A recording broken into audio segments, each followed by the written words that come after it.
How to fix ideal boiler ignition lockout. First, identify the error code.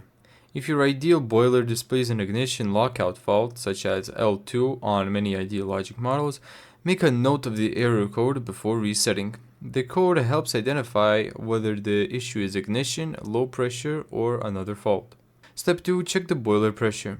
Look at the pressure gauge or digital pressure reading. Normal pressure is 1 to 2 bar when the system is cold. If it's below about 1 bar, top up the system using the filling loop before attempting a reset. Step 3. Make sure the gas supply is on. Before resetting, check that your gas meter is on.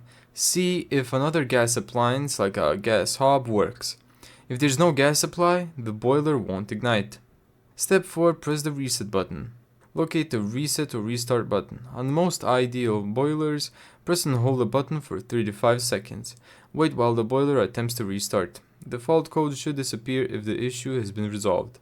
Step 5. Wait for the ignition sequence. After resetting, you'll hear the boiler. Start the fan, attempt ignition, and then fire up if successful. If heating and hot water return, the problem has been resolved. Thank you so much for watching this video. If you found this tutorial helpful, make sure to give it a thumbs up and subscribe.